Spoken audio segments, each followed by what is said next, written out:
نبی پاک صلی اللہ علیہ وسلم کی حدیث ہے مسلم میں طبرانی میں، حضور نے فرمایا آؤ میں تمہیں پچھلے زمانے کے ایک ایماندار نوخیز ولی اللہ کی بات سناؤں۔ پچھلے زمانے حضور نے فرمایا پچھلے زمانے میں ایک بادشاہ جادو کے زور پہ حکومت کرتا تھا۔ جب وہ ایک جادوگر اس نے رکھا ہوا تھا تو جادوگر اس کو جادو بتاتا، وہ جادو کے زور پر حکومت کرتا۔ جادوگر بوڑھا ہو گیا تو کہنے لگا بادشاہ کو نوجوان میرے پاس بھیج دے، اب میں بوڑھا ہو گیا ہوں، میرا پتہ کوئی نہیں کب مر جاؤں۔ ایک نوجوان کی ڈیوٹی لگائی، بڑا زیرک سمجھدار، اپنے رعایا میں سے چن کے جو ذہین فطرت مزاج بچہ تھا وہ اس نے لگایا۔ اللہ کے محبوب علیہ الصلوۃ والسلام فرماتے ہیں بچہ جادو سیکھنے لگا، وقت گزرنے لگا۔ بچہ جب جادو سیکھنے جاتا تو رستے میں ایک راہب بھی تھا جو انجیل جانتا تھا، وہ اللہ اللہ سکھاتا، لوگوں کو حضرت عیسیٰ علیہ السلام کی تعلیمات سے آگاہ کرتا۔ اس نے دیکھا کہ یہاں بھی لوگ اکٹھے ہیں تو وہ بچہ اس راہب کے پاس بھی اٹھنے بیٹھنے لگا۔ اب جب اس کے ساتھ اس کی گفتگو بڑھنے لگی تو اس کو باتوں میں لذت آنے لگی۔ اس نے راہب نے پوچھا کہ تو کون ہے اور کس طرح سے آیا ہے، کیا تیرا معاملہ ہے؟ اس نے کہا جی میں جادو سیکھنے جاتا ہوں، آپ کی باتیں مجھے بڑی اچھی لگتی ہیں۔ اس نے کہا دین سیکھ، جادو سیکھنے والے کافر ہو جاتے ہیں، قرآن و حدیث سیکھنے والوں کو اللہ کامل ایمان عطا فرماتا ہے۔ فرمایا یہ سیکھ۔ بچہ بیٹھنے لگا، اس کے پاس آنے لگا، باتیں دل میں گھر کرنے لگی۔ ایک وقت آیا کہ مسلمان ہو گیا، اور مسلمان کیسے ہوا؟ بچہ کہتا ہے میں تجربہ کر کے ہوا۔ اب میں تھوڑا سا وقت جادوگر کے پاس بھی جاتا اور باقی سارا وقت وہاں بیٹھتا۔ میں ایک دن جا رہا تھا تو رستے میں اژدہا تھا، بہت بڑا سانپ تھا، رستہ روک کے کھڑا تھا۔ یہ حضور نے بیان کی حدیث۔ نبی پاک صلی اللہ علیہ وسلم فرماتے ہیں بچہ کہتا ہے کہ رستے کے اندر سانپ ہے، رستے بند ہے، لوگ چھتوں درختوں پہ چڑھے، ہراش ہے۔ کہتے چھوٹا سا روڑا میں نے اٹھایا تو میں نے کہا اللہ اگر جادوگر سچا ہے تو اسے مار دے۔ چھوٹا سا روڑا میں نے پھینکا، اژدہا کوئی نہ مرا۔ پھر چھوٹا روڑا اٹھایا، میں نے کہا اللہ اگر وہ عالم سچا ہے تو اسے مار دے۔ اب جب میں نے روڑا مارا تو اژدہا مر گیا۔ میرے اندر سے گواہی آئی نہیں دین کی باتیں سچی ہیں، نہیں قرآن کی باتیں اسلام سمجھانے کے لیے عرض کر رہا ہوں، اگرچہ اس دور میں انجیل تھی، اللہ رسول کی باتیں اچھی ہیں۔ کہتے میں مسلمان ہو گیا، اب میں نے راہب کے پاس ہی رہنا شروع کر دیا، جادوگر کے پاس چھوڑ دیا۔ اس بچے نے آنا، بادشاہ پوچھتا کہاں زیادہ وقت گزارتے ہو تو وہ بات گول کر دیتا۔ وقت تیزی سے بڑھنے لگا، اللہ نے اس نوجوان میں طاقت پیدا کر دی۔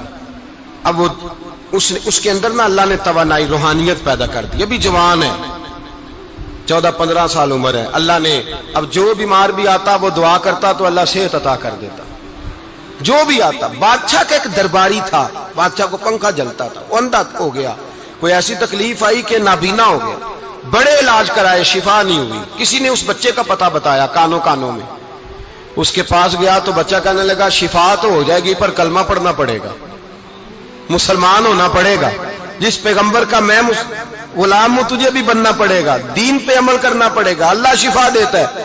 اس نے کہا تو مجھے کلمہ پڑھا، مجھے شفا دے، میں تیار ہوں۔ اس نے کہا شفا تو اللہ دیتا ہے۔ اس نے اللہ تبارک و تعالیٰ کا ذکر کر کے دعا مانگی، یہ مسلم شریف میں حدیث ہے، طبرانی میں موجود ہے۔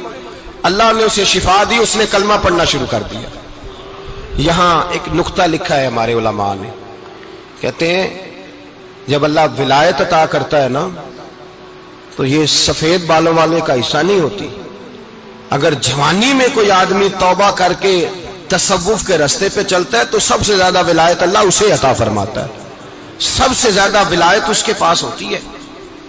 ابھی اس کے بال کالے ہیں، چڑھتی جوانی ہے، دعا کی تو اللہ نے، اور حدیث پاک میں موجود ہے کوڑے آتے تو شفا یاب ہو جاتے، اندھے آتے تو شفا یاب، برس والے آتے تو اللہ سے دے، جوان ہے۔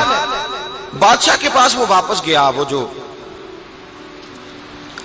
آدمی جس کی آنکھیں ٹھیک ہوئی تھی۔ بادشاہ نے پوچھا کہ کیسے شفا ملی؟ تو کہنے لگا میرے رب نے شفا دی ہے۔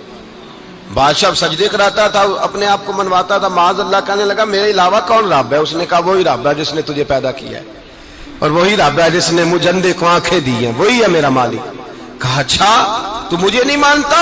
کہا نہیں میں اپنے رب کو مانتا ہوں۔ بادشاہ نے اسے سزا دی، ستایا، اس نے بچے کا پتہ بتایا، پھر بچے کو بلا کے ستایا تو اس راہب کا پتہ بتایا، راہب بھی قتل ہو گیا، نابینا بھی قتل ہو گیا۔ بادشاہ نے کہا سپاہیوں سے اس بچے کو لے جاؤ اور پہاڑ کی چوٹی پہ جا کے نیچے پھینکو تاکہ مر جائے. بچہ پہاڑ کی چوٹی پہ گیا تو ہاتھ اٹھا کے کہنے لگا یا اللہ میرے لیے نہیں اپنے لیے، میرے لیے نہیں اپنے لیے انہیں اپنی قدرت کے جلوے دکھا. میرے لیے نہیں، اللہ کے بندے اپنی جان بچانے کی دعائیں نہیں مانگتے، اپنے لیے انہیں اپنی قدرت کے جلوے دکھا. یہ دعا مانگی، جتنے لوگ ساتھ آئے تھے وہ سارے زمین پہ گرے اور سب مر گئے، پہاڑ سے گر کے مر گئے. بچہ واپس سیدھا بادشاہ کے پاس کہنے لگا لو بھائی میرے رب نے مجھے بچا لیا ہے.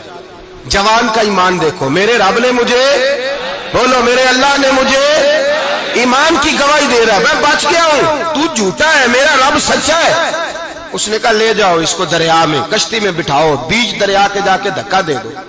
بیٹھے کشتی میں، دریا کے بیچ گئے، اور جب جا کے وہاں اس کو دھکا دینے لگے تو اس نے کہا اللہ میرے لیے نہیں اپنے لیے انہیں اپنی قدرت کے جلوے دکھا. بس ایک طوفان سا آیا، جتنے سپاہی ساتھ آئے تھے ڈوب کے مر گئے.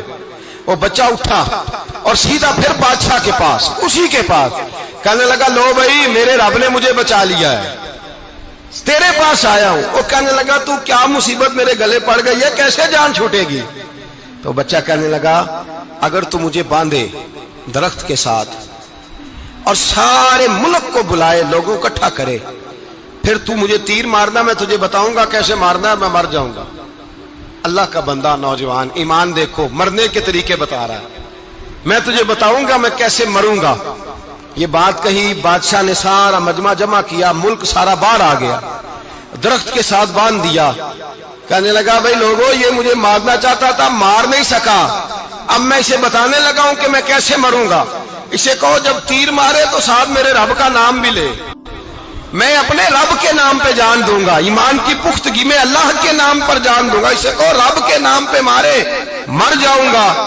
بادشاہ نے اللہ کہہ کے تیر مارا، پیشانی میں لگا، بچے کی روح پرواز کر گئی. جتنا مجمع کھڑا تھا سارا کلمہ پڑھ کے مسلمان ہو گئے، سارے مسلمان ہو گئے سارے.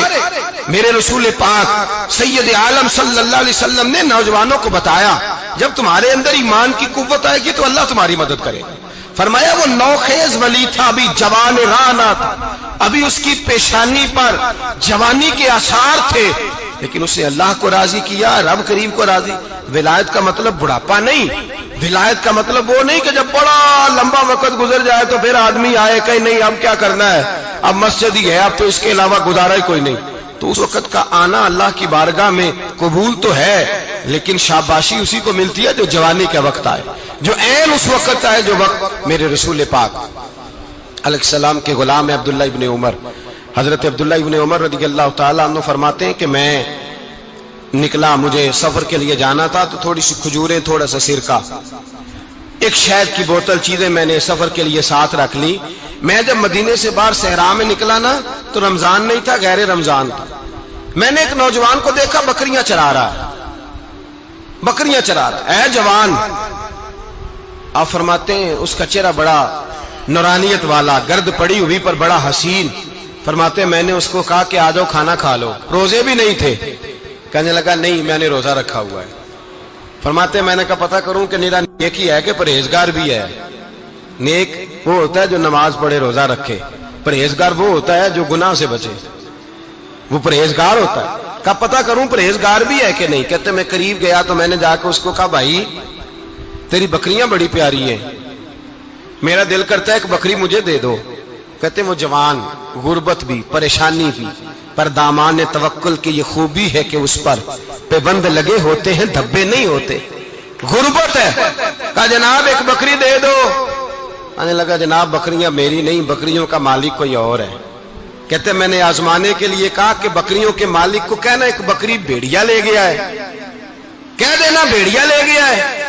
تو کہتے اس نے میری طرف دیکھا، گرد سے اس کے بال اٹے ہوئے، آنکھوں میں روشنی، چہرے پہ اطمینان، لب و لہجے میں ایمان کی طاقت. نوجوان کہنے لگا حضور بکریوں کے مالک کو تو کہہ دوں گا بھیڑیا لے گیا ہے، جب عرش کا مالک پوچھے گا تو کیا جواب دوں گا، اللہ کو کیا جواب دوں گا. کہتے ہیں میں کانپنے لگا اس کی بات سن کے. واپس آیا، جو کام نکلا تھا وہ چھوڑا، واپس لوٹ آیا. میں نے پتا کیا کس کا غلام ہے، پتا چلا فلاں آدمی کا ہے. کہتے میں نے پہلے غلام خریدا، پھر پتا کیا تیرے پاس بکریاں کتنی ہیں، اس نے کہا 400. کہتے میں نے مالک سے ساری بکریاں خریدی، پھر غلام کو بلایا، پھر وہ بکریاں تحفے میں دی، تحفے میں۔ کہنے لگا حضور یہ سارا کچھ مجھے کیسے ملا؟ میں نے کہا تیرا ایمان بڑا پختہ تھا تو میرے رب نے تجھے انعام عطا فرمایا ہے۔